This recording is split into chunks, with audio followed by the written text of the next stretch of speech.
People, welcome back to Global How Things Today. We are so excited to have you again.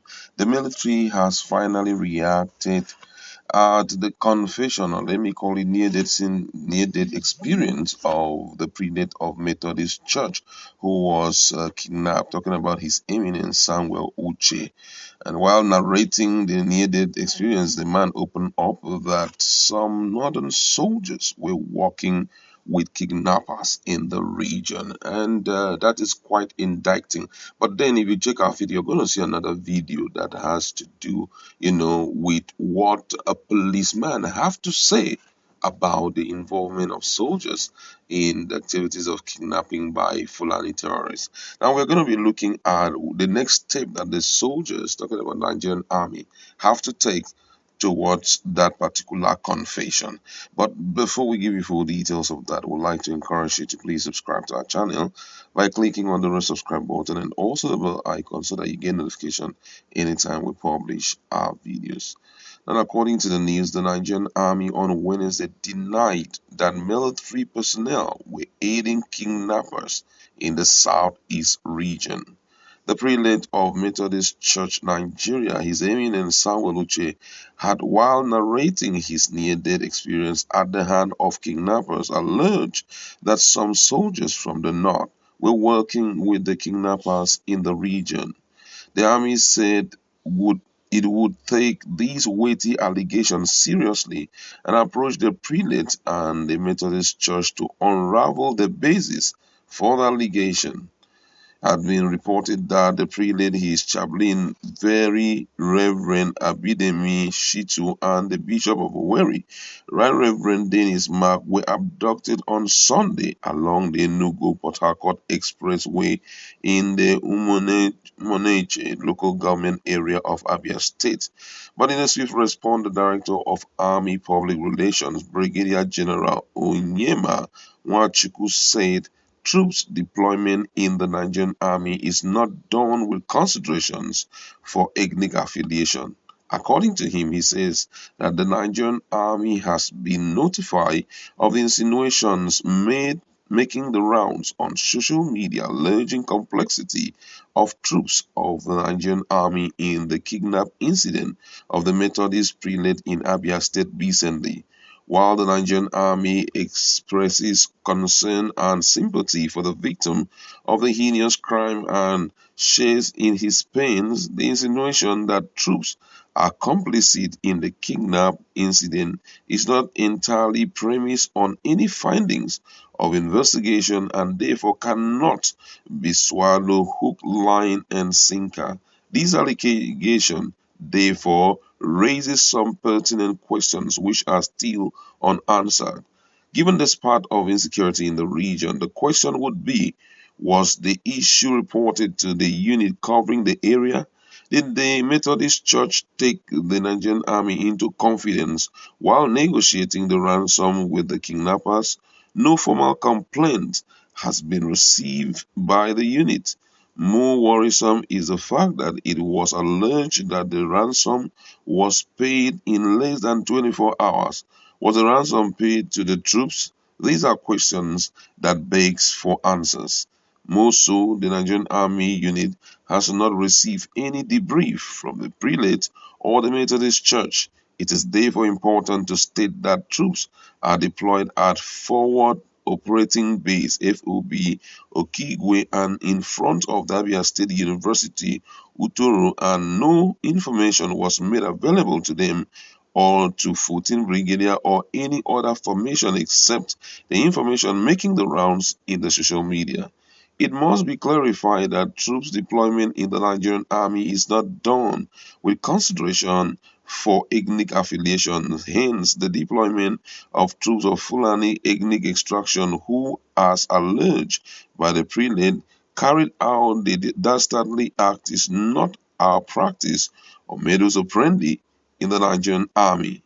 Given our professional disposition and zero tolerance for any misconduct in the Nigerian army, we will take these weighty allegations seriously and approach the prelate and the Methodist Church to unravel the basis for the allegation. Mm. Now, if you listen to what the army have to say, they are going about it in a very systematic way. They are going about it in a very professional way. But then there are videos that is also making the rounds, and this time around, it wasn't even from an individual; it was from a police officer, a security personnel, and he made Nigerians to understand that, unfortunately, the soldiers are not helping matters in the case of kidnapping in the southeast. That was what he said. The videos are littered everywhere. And, with this level of development, one begins to think what the future of the nation is when it comes to the issue of insecurity. With all indication, with what we have heard thus far, if there is any truth in them, it therefore means that Nigeria have a long way to go. And this issue of state police is of utmost importance. It must be implemented speedily, at least to see how peace can be restored to this part of the country. I mean, this is unthinkable. When the man gave out, if you check our video, you're going to see the video of the man that's talking about the prelate himself, who took out time to tell Nigerians even the plan that is on ground for the southeast. That these guys says they are in the bushes and their intention is to see how they can bring in other guys. That's talking about those who are at disarray. That's the criminals, criminal kingpin, Fulani criminal kingpin, who are at disarray in Zamfara State, Bauchi State, and the like. Those that they have been scattered in Sambisa forest, that they are intending to invade the southeast to carry out nefarious activities. I mean, this thing must be brought to a standstill. If not, the future seems to be very bleak. Let's look at what Nigerians have to say in this respect. Someone here said the Nigerian army should be covering its face in shame instead of issuing ridiculous statements. If kidnappers can operate swiftly right under their noses without qualms, then why are they there? There have been multiple incidents in the past 2 weeks alone. Pepper Soup army generals who run away from the terrorists and intimidate innocent citizens. Another person here said, let's say it loud and clear. Nigerian army, federal government of Nigeria, the politicians are the ones behind all of this. Now one here says the army should simply deny any involvement and investigation itself quietly without fanfare or intimidation of innocent citizens. The Buhari is in the know. This one said here, there goes the veil intimidation of His Eminence Samuel Uche by the Onyema Nwachukwu. If the Methodist Church has awaited for the Nigerian army or the police force to act, those three men would have been talked about in the past tense by today. Everything Nigeria is inaptitude personified. The Methodist Church knew better than to want to involve the same people responsible for the kidnapping for a solution. Refrigerator Nwachukwu is very, very naive. Sooner than later, Brigadier Nwachukwu will equally fall victim to the system.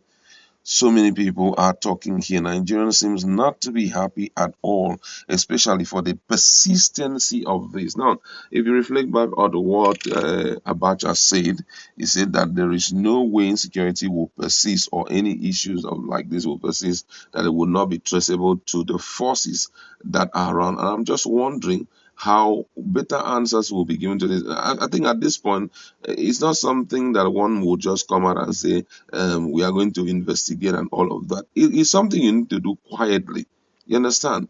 And begin to put traps here and there so that you can restore back the respect that people have for Nigerian army. Nigerian army is a respectable security architecture in the country.